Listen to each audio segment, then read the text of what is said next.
Every race down to the dog catcher will be important next Tuesday in these upcoming midterm elections. Hello, I'm Jim Hale. So much is at stake, and one state that is on the hot seat right now is definitely Michigan. You got a governor who's up for re-election, Gretchen Whitmer, who, as you know, imposed some of the most draconian COVID-19 lockdown policies in the nation. An attorney general who says she would not enforce laws that she doesn't like. A Secretary of State who played loose with election laws in 2020. 3 ballot proposals that would change the state constitution, including one that could make Michigan the abortion capital of the country. All of this in a state has newly drawn political districts. And so we need to go to Anne-Marie Schieber, our LifeSite contributor based in Grand Rapids, Michigan. And boy, Anne-Marie, we have got a lot to talk about here. But first of all, I think we need to tell our viewers who used to see you quite a bit here doing your health issues and answers segments, you've had another job lately that has been keeping you quite busy, right? I had to take a break because this race is so important. Yes. And I've been spending all my available time outside of healthcare policy to work on the elections and these campaigns because there is so much at stake. I'm helping John Gibbs, who's running for the 3rd Congressional District in my area, with communication. And it's been a real eye-opener. It's a really tight race. It's an open seat. He won a very tough primary, and the Democrats have come in against him and are spending a bundle of money. And so he's in the fight for his life. And, if we lose this seat has been in Republican hands for 43 years. It was the seat held by Gerald Ford. And they rezoned all the boundaries. Okay, so 43 or 50% of the people in the district are brand new. It leans more Democrat. Right. And so the Democrats really think that this is going to be, I hope, they're going to be able to flip this seat. And I think they're going to use this. If there's a red wave, they're going to use this seat and declare victory. So it's really a really critical election. Yes, Anne-Marie, and you talk about John Gibbs. He's somebody that we featured this summer before that Republican primary. What an awesome candidate he is. But you're really getting a taste of the Democrats' dirty tricks here, aren't you? Oh, absolutely. And a lot of this race, inflation, the economy, that's what most people are thinking about. But the Democrats are trying to make this about abortion. We have an unbelievably extreme ballot proposal that would change the Constitution. It will make Michigan the abortion capital of the country. It allows taxpayer funded abortions up until the 9th month. It allows anybody to perform abortions. It will allow children, minors, to be able to get abortions and healthcare procedures, transgender surgeries and drug treatments without the notification of their parents or their permission. And so this is a really extreme, confusing ballot proposal. It will invalidate many laws. It will rob the legislature from having any control over abortion whatsoever. And the Democrats have a lot of hope on this ballot because they think it's going to bring people out to the polls to elect Democrats and allow independents to forget about what's going on in the country, which is the rampant inflation, extremely high gas prices, rising crime, open border, pornography being shared in public libraries and in school libraries. I mean, it's just an outrage what's going on. Critical race theory. Everybody is geared up. I have never seen more political activism than I have in the last 2 years. After that election, everybody rose. We used to have a Republican Party here where they could barely get people to serve as precinct delegates. And I will tell you, there were elections. There were so many people running for these open seats that we had elections. We had runoffs in the primaries. And so now we have a really strong grassroots surge going on in the Republican Party. They were able to get some phenomenal candidates on the ballot for Secretary of State, Christina Caramo, who's just fantastic. And then Matt DePerno, who's been working on the election stuff. I heard him speak for the first time. We had an empty chair debate with him on Saturday. And I learned things about what our attorney general is doing that I had never heard before, how she's weaponizing that office and picking and choosing laws that meet her political criteria that she will choose to enforce, including abortion. So so much is at stake. I could go on and on. We haven't even talked about the governor's race. Yeah, so before we do that, Anne-Marie, because that's a doozy, how is that abortion? I mean, what do the people of Michigan think about abortions right up until the time of birth? I mean, how can that be a winning issue for any Democrat? Well, just to kind of bring you up to speed, what's going on, we have on the Constitution an abortion ban. It was in effect, I think, 1930s or whatever. Then Roe v. Wade came and it invalidated all of that. We've had active abortion, for the last 50 years, like every state in the country. Then in the Dobbs decision, that reactivated that constitutional amendment. And what happened was groups like the ACLU, Planned Parenthood, they wanted to stop that somehow. So they first went to the courts and they used the attorney general and the governor. They filed suits to put this constitutional ban on hold. All right. And the courts agreed with them. So abortion is still taking place in Michigan. But, and the same token, they got this ballot proposal on the ballot. And maybe people don't realize what a hurdle it is to do this. It requires thousands and thousands and thousands of signatures. We heard they were paying up to $30 a signature to get this thing on the ballot. And they've tried to invalidate. It's very vague. And so this thing, I think they're using it for a two-pronged effort to make Michigan the abortion capital of the country and to get people out to the polls to vote for, pro-abortion candidates. Let's talk about your disastrous governor, Gretchen Whitmer. Boy, we saw what she was all about during COVID. And like you said, Anne-Marie, I mean, it was incredible, just the audacity that she had, as she was attacking anybody, who wanted to keep their business open. I mean, it was like all out war in Michigan. I know she's still clinging to a lead, but do you think Tudor Dixon, who seems to be an outstanding candidate, do you think Tudor Dixon has a shot in that race? I think she has surprised everybody. We had a really tough primary where we had 5 excellent candidates. People were really torn up until the last minute. The grassroots, the Republicans. We've actually open elections here in primaries here in Michigan. But anyway, we had really great selection in the primary. Tudor kind of stood out from the pack and won. And it wasn't quite, people weren't sure how the party was going to coalesce after this because there was so much, people were divided among 5 candidates.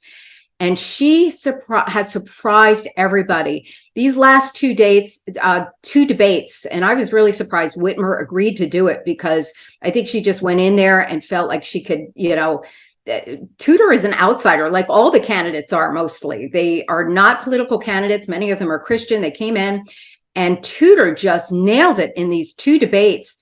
There was one, the last one, and something came up about something kind of off the radar, which is about the auto insurance catastrophic fund. And Tudor made a comment about it, and Whitmer was just ready to tackle her on it and say, oh, this just goes to show you how she's not prepared to be a governor. She doesn't understand how these laws work. The governor has no control over this fund.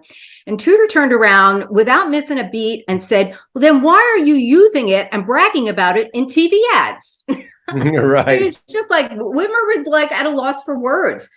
She has just been so impressive. And a lot of people feel like she's going to be really pushing these down ballot candidates. And I think that might happen. I think people are just going to click one slate, no on all their proposals, and we're going to see some amazing results on Wednesday, if we get the results back by Wednesday. Yeah. So, and just my simplistic, perspective on this is that, Michigan always seems to be a toss-up state in presidential elections. So is Michigan going to get the same kind of turnout that they get in presidential elections, which, tend to lean Democrat here? But surely they're not going to, the Democrats aren't going to get that kind of turnout, will they? Well, they have been spending a ton of money. They're plastering the airwaves with commercials, attack ads. I can't tell you. I mean, John has done, the candidate I'm working for, has done so many interviews, has sat down with these interviews, gone over all the issues. And it's so disheartening when you see and read the material they write. The last one was a national reporter. I spent probably 5 hours in face-to-face conversations, emails, phone calls. And the first thing, what's in her lead paragraph, is some stupid retweet that they claim he said about the lost city of Atlantis. This is the first paragraph of the political article of this reporter. It's unbelievable. The Democrats are spending a ton of money on these things. They send out, I'm a registered Republican, and they're sending Democrat literature to my house. And these things are a bundle of money. I get about 3 or 4 of them a day. I imagine everybody's getting plastered with them. This is probably the most hilarious thing I received. This was accidentally put in my mailbox. This is pure propaganda. It looks like a newspaper, looks like a legitimate newspaper. Look at the cover. I didn't know this. Wow. Like our economy is booming. And then, of course, there's an attack article here on John Gibbs, and they're always attacking him on abortion. He is a pro-life candidate. He believes that life begins at conception, and supports abortion only in the life of saving them, to the exception of saving the life of the mother. But they are just tearing him apart on this. And I don't know. Ted Cruz is going to be in town tonight, stumping for John Gibbs. He's arriving here in a couple of hours. So, it's the same thing I saw in Philadelphia recently, Anne-Marie. Every single downtown street corner has, signs up, defend choice, vote, Democrat. That's all they've got. They're just trying to scare their people to get to the polls, so they can vote to make abortion legal up until the time of conception. I don't know. I just feel like that most people are going to see through that. And I guess we always have to talk about the independents, right? It's like, how are they going to break? I don't think the Democrats are going to get enough traction on that. And then, of course, we always have to look at polling, which tends to, underpoll our candidates. So I don't know. I'm pretty hopeful. I can tell you're pretty darn fired up about this, Anne-Marie. Let me tell you a little something about independents. Independents are kind of wayward voters. They don't know where to turn. Many of them, I suspect, were Democrats, but the Democrats have gone so far to the left, they don't feel at home in that party.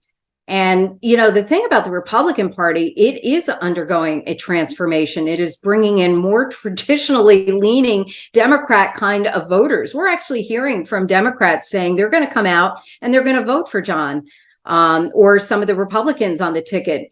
I don't think this race is going to be about Democrats versus Republicans. Yeah. I think it's going to be about crazy versus normal. And I think a lot of people, the polls are saying all these things. Polls are really difficult. They're snapshots, as you know, of a moment in time. And it's very hard to reach people. People always think that they're not totally candid in these polls. So I don't know how much we know that the polls are not always correct. Many times they're not. So I think we're really going to be seeing some surprising things on Tuesday and Wednesday. A lot of people have a lot of hope, and I think turnout's going to be very strong. All right. And so, go ahead and give me your predictions, Anne-Marie. Well, I'll give you my predictions. We're not going to have the final results by midnight. All right. And Michigan's kind of famous for that. Yeah. Oh, my goodness. In just the primary for the congressional race, we did not know until 3 a.m. what the numbers were. And I think John won by 3 or 4%. But I will tell you, we have drop boxes. We have people who have been training one another to watch these drop boxes. So they're going to be picking up these ballots the last minute. They got to bring them into a station, count them. I think there's going to be just, because there's so much vigilance at the polls this year, that I think maybe things, and that's probably a good thing, that things come in slowly and we know what's going on. But I don't know. I think people are putting up a lot of hope. I put a lot of faith in God, and I know God has a will and a plan. And if things don't always turn out the way they do, you just know you have to work harder and, move along the next path. So very hopeful. Well, And let me tell you, the Catholics in Michigan are out in full force over this Proposal 3. They're having we've been doing rosaries for 54 days. We're going to have a huge prayer vigil the night before the election. All these churches are gathering together. The Catholic Church has been very active in, trying to get people engaged on this issue. The bishops have been speaking out about it. I've never seen that before. okay, so that's what we call this is a attempt to make abortion legal up until the time of birth. Okay. Proposal 3. And, again, I think it's going to get a lot of people out to the polls who do not buy into the extreme abortion stuff. And I think they just see how outrageous. They put everything into this bill, into this ballot proposal. And I think it's just going to get people, it's going to backfire on them. Well, let's pray that it does, Anne-Marie. It's really shocking. I did not think I would ever live in a time when such a thing would even be considered by any political party. And I've just got to think, like you said, that your typical all those union Democrats in Michigan. I mean, these are some good people. It's like I just can't believe that they would tolerate such evil. Yeah. Well, the problem is with the union leadership, which is very politicized. They're political parties. And a lot of people, we have right to work laws in Michigan, so you don't have to join the union, but the unions still have a lot of influence in the workplace. Oh, yeah. And so, we have people who are Republicans who are in labor unions, work for Fords, work for some of these big companies. And again, I think they're more welcome and at home in the new Republican Party than the Democrats, which is just a party of extreme craziness today. Well, Anne-Marie, look, I just thank you so much. I know you've been super busy. I know you got to get out to that Ted Cruz rally tonight, but thank you for all the work that you're doing. I met John Gibbs this summer, thanks to you, when he was here in D.C. What a good man he is. Well, I mean, what an impressive guy. This is a black conservative with just such an inspirational story, a principled man who is a faithful man. And, I'm just going to ask all of our LifeSite viewers to be praying for John Gibbs and the state of Michigan. Let's just run the table, Anne-Marie. Yeah, we need more people like him in Congress. He's a solid guy, deeply devout Catholic, and, checks the boxes on all the normal stuff, Right. So, yes. All right. Anne-Marie Schieber, thank you so much. And maybe we can debrief with you after results do come in, and then hopefully we'll get back to seeing you on a regular basis. Yes, I'm looking forward to that, Jim. Thank you. God bless you, Anne-Marie.